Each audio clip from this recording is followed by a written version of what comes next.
आपको पहली इनकम कितने दिन बाद आई थी? सर पहली इनकम 3 महीने बाद आई थी। लगभग 3500 रुपए मुझे 3 महीने बाद मिले थे। कैसा लगा था 17 साल के बच्चे को 3500 रुपए कमा के? सर मैं क्या बताऊं, एक अलग सी खुशी थी, एक अलग एहसास था कि मैं उस उम्र में पैसा कमा रहा था। उम्र छोटी थी, लोगों के पास जाता था तो लोग बोलते थे कि यार यहाँ कुछ होने वाला नहीं है। तो उसके बाद 3500 रुपए आने के बाद तो आपका कॉन्फिडेंस और बढ़ गया होगा?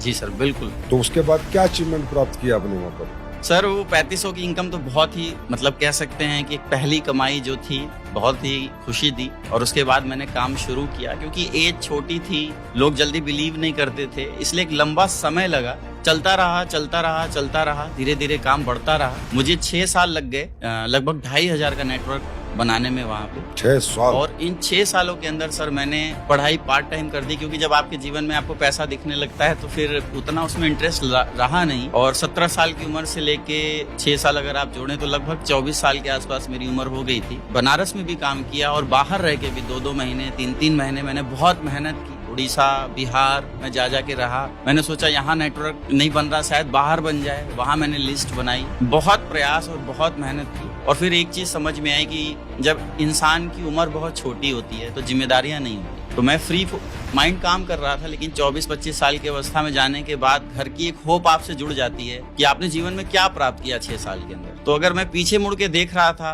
तो कुछ अचीवमेंट नहीं थी, सिर्फ एक संघर्ष था 6 साल का, और आगे बस होप थी कि कुछ बड़ा होगा। उसके बाद मैंने डिसीजन किया, क्योंकि उन 6 सालों के अंदर मैं खुद का कैरियर नहीं बना पाया, तो मेरा एक विश्वास डोल गया था कि शायद मैं जिसको भी इस बिजनेस में ला रहा हूँ शायद ही उसकी ग्रोथ हो पाएगी उन 6 सालों के अंदर। क्योंकि देखिए सर, शुरुआत में जब इस इंडस्ट्री की कोई भी इंसान करता है तो 3 कारणों से करता है, लपेट, पेट और चपेट। कोई रिश्तेदार मिलता है, जैसे मेरे घर आया, उसने बिजनेस कॉन्सेप्ट बताया और शुरुआत करा ली। क्योंकि वो रिलेटिव थे तो लोग रिश्तेदारी के चलते में शुरू कर लेते हैं, दोस्त के पास जाता है, दोस्ती के कारण शुरू हो जाता है। उसके बाद बात करें सर, तो कोई मार्केट में जा रहा है, कोई व्यक्ति मिला और बिजनेस अपॉर्चुनिटी शेयर की कि तुम पार्ट टाइम करके बड़ा पैसा कमा सकते हो, तो इंसान शुरू कर लेता है। और तीसरा रीजन होता है सर, करने को कुछ नहीं है, एक काम मिल रहा है, चलो करके देखिए। तो इस इंडस्ट्री की कोई नॉलेज नहीं होती जब भी इंसान शुरू करता है पहली बार। बस इन्हीं 3 चक्करों में इंसान इस इंडस्ट्री में आता है।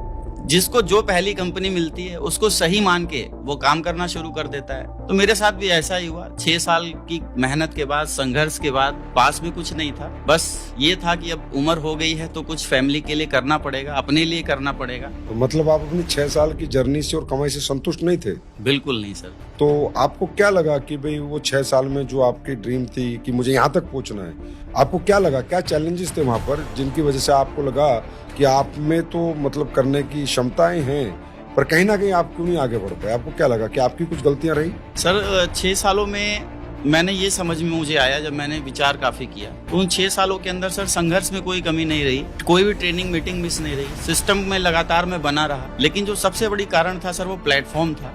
उस प्लेटफॉर्म में इतना दम नहीं था कि वो मुझे आगे बढ़ा सके, क्योंकि प्रोडक्ट नो नीड के थे। और उसके बाद भी हम मेहनत तो कर रहे थे, काम तो कर रहे थे, लेकिन नेटवर्क के अंदर अपलाइन जो थे उन लोगों ने बहुत सारे प्रोडक्ट और पे आउट को मतलब मिसमैच कर दिया। उन्होंने मतलब कह सकते हैं कि एक तरीके से बहुत सारा पैसा इधर उधर कर दिया। इसकी वजह से भी बहुत नेटवर्क डिस्टर्ब हुआ। और क्योंकि प्रोडक्ट नीडफुल नहीं थे, कस्टमर के रिव्यूज के प्रति अच्छे नहीं थे, तो हम जहाँ जाते थे, मेहनत करते थे, इन्फ्लुएंस करते थे, वहाँ नेटवर्क तो बना लेते थे, लेकिन जैसे हम वहाँ से हटते थे वापस से वो नेटवर्क जीरो हो जाया करता था, क्योंकि प्रोडक्ट की डिमांड दोबारा क्रिएट नहीं हो रही थी। एक बार व्यक्ति प्रोडक्ट परचेज कर रहा था और आफ्टर परचेजिंग वो दोबारा परचेज ही नहीं कर रहा था। तो सबसे बड़ी दिक्कत वहाँ पे ये थी।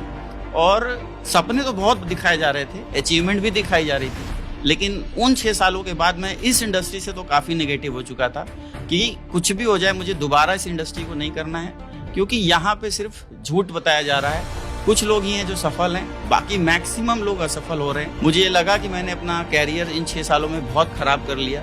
अगर मैं शायद पढ़ाई में रहता तो कुछ बन जाता, लेकिन 6 साल मैंने शायद अपना गवा दिया। मतलब आप ये कह रहे हैं कि आप प्लेटफॉर्म से संतुष्ट नहीं थे, अपनी तरफ से आपने पुरजोर मेहनत की थी? जी सर। ये आप आज मान रहे हैं? जी। अब ये तो हमें नहीं पता, उस समय हम आपके साथ नहीं थे।